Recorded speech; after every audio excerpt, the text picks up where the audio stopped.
ಪಹಲ್ಗಾಮ್ ಉಗ್ರರ ಕ್ರೌರ್ಯ ಮತ್ತಷ್ಟು ಬಯಲಾಗ್ತಾ ಇದೆ. ಎನ್ಐಎ ತನಿಖೆ ವೇಳೆ ಸ್ಫೋಟಕ ವಿಚಾರಗಳು ಪತ್ತೆಯಾಗಿದೆ. ಪಹಲ್ಗಾಮ್ ಉಗ್ರರ ಮತ್ತಷ್ಟು ರೋಚಕ ವಿಚಾರಗಳು ಹೊರಬರ್ತಾ ಇದೆ. ಎನ್ಐಎ ತನಿಖೆ ವೇಳೆ ಸ್ಫೋಟಕ ವಿಚಾರಗಳು ಹೊರಬರ್ತಾ ಇರೋದು. ಜಿಪ್ ಲೈನ್ ಮೂಲಕ ಬಾಯ್ಸರನ್ ವ್ಯಾಲಿಗೆ ಇವರು ಎಂಟ್ರಿ ಕೊಟ್ಟರು. ಅಂಗಡಿಯಲ್ಲಿ ಇಬ್ಬರು ಉಗ್ರರು ಅಡಗಿ ಕೂತಿದ್ರು. ನಂಬರ್ ಪ್ಲೇಟ್ ಇಲ್ಲದ ಬೈಕಲ್ಲಿ ಬಂದಿದ್ದ ಇಬ್ಬರು ಕ್ರಿಮಿಗಳು. ಅಂಗಡಿಯಲ್ಲಿ ಇಬ್ಬರು ಉಗ್ರರು ಅಡಗಿ ಕೂತಿದ್ದಂತ ಮಾಹಿತಿ. ನಂಬರ್ ಪ್ಲೇಟ್ ಇಲ್ಲದ ಬೈಕಲ್ಲಿ ಇಬ್ಬರು ಕ್ರಿಮಿಗಳು ಬಂದಿದ್ರು. ಬಾಯ್ಸರನ್ ವ್ಯಾಲಿಗೆ ಕೇವಲ 35 ನಿಮಿಷದಲ್ಲಿ ಲಗ್ಗೆಟ್ಟಂತವ್ರು.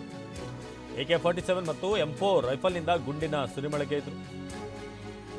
3 ವಿದೇಶಿ ಉಗ್ರರು ಮತ್ತು ಸ್ಥಳೀಯ ಉಗ್ರರಿಂದ ಕೃತ್ಯ ಆಗಿರು. ಪ್ರವಾಸಿಗರನ್ನ ಕೊಂದು ಮೊಬೈಲ್ ಅನ್ನು ಕೂಡ ಕದ್ದೊಯ್ದಿದ್ದಾರೆ. ಪಹಲ್ಗಾಮ್ ಉಗ್ರರ ಕ್ರೌರ್ಯ ಮತ್ತಷ್ಟು ಬಯಲಾಗ್ತಾ ಇದೆ. ಇವರು ಹೇಗೆ ಎಂಟ್ರಿ ಕೊಟ್ಟರು ಅನ್ನೋದ್ರ ಬಗ್ಗೆ ಎಲ್ಲರಿಗೂ ಕೂಡ ಪ್ರಶ್ನೆ ಇತ್ತು. ಕೆಲವರು ಜಿಪ್ ಲೈನ್ ಮೂಲಕ ಎಂಟ್ರಿ ಕೊಟ್ಟಿರೋದು. ನೀವೀಗ ದೃಶ್ಯದಲ್ಲಿ ನೋಡ್ತಾ ಇದ್ರೆ ಇದೇ ಜಿಪ್ ಲೈನ್ ಪ್ರವಾಸಿಗರನ್ನ ಆಕರ್ಷಿಸುತ್ತಲ್ಲಿ. ಭಾಳಷ್ಟು ಮಂದಿ ಜಿಪ್ ಲೈನಲ್ಲೂ ಕೂಡ ಟ್ರೈ ಮಾಡ್ತಾರೆ. ಜಿಪ್ ಲೈನ್ ನೋಡಿ, ಇದೇ ಒಂದು ಜಿಪ್ ಲೈನ್ ಅದು. ಇನ್ನಿಬ್ಬರು ಈ ಅಂಗಡಿಯಲ್ಲಿ ಅಡಗಿ ಕೂತಿದ್ರು ಅನ್ನೋ ಮಾಹಿತಿ ಲಭ್ಯವಾಗಿದೆ. ಇಬ್ಬರ ಮೊಬೈಲ್ ಫೋನನ್ನು ಕೂಡ ಕಳುವು ಮಾಡಿರುವಂಥ ಈ ಕಿರಾತಕರು. ಸೊ ಎನ್ಐಎ ತನಿಖೆ ವೇಳೆ ಒಂದೊಂದು ವಿಚಾರ ಗೊತ್ತಾಗ್ತಿದೆ, ಹೇಗೆ ಇವರು ಬಂದರು ಏನು ಅಂತ. ಜಿಪ್ ಲೈನ್ ಮೂಲಕ ಬಾಯ್ಸರನ್ ವ್ಯಾಲಿಗೆ ಉಗ್ರರು ಎಂಟ್ರಿ ಕೊಟ್ಟಿದ್ರು. ಸೊ ಕಾಶ್ಮೀರ ಅಂತಂದರೆ ಎಲ್ಲರೂ ಕೂಡ ಸ್ವಚ್ಛಂದವಾಗಿ ಯಾವುದೇ ಭಯ ಭೀತಿ ಇಲ್ಲದೆ ಪ್ರವಾಸಿಗರು ಹೋಗ್ತಾ ಇದ್ರು. ಆದರೆ ಒಳಗಿಂದೊಳಗೆ ಇಷ್ಟರ ಮಟ್ಟಿಗೆಲ್ಲ ಕಾರ್ಯಾಚರಣೆ ಆಗಿದೆ. ಇಷ್ಟೆಲ್ಲ ಸ್ಕೆಚ್ಗಳನ್ನು ಹಾಕಿದ್ದಾರೆ.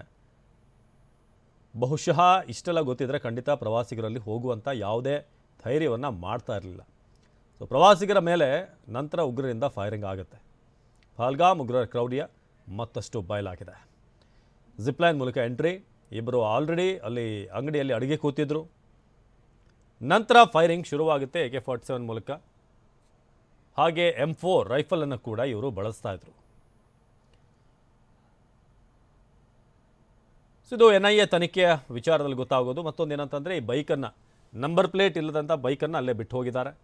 ಇದು ಮೊದಲನೇ ದಿನವೇ ಯಾವತ್ತೂ ದಾಳಿ ಆಯಿತು ಆಗಲೇ ಬೈಕ್ ಪತ್ತೆ ಆಗಿತ್ತು. ಸೊ ಆ ಬೈಕ್ ಮೂಲಕ ಬಂದು ನಂತರ ಇವರು ದಾಳಿ ಮಾಡಿದ್ದಾರೆ.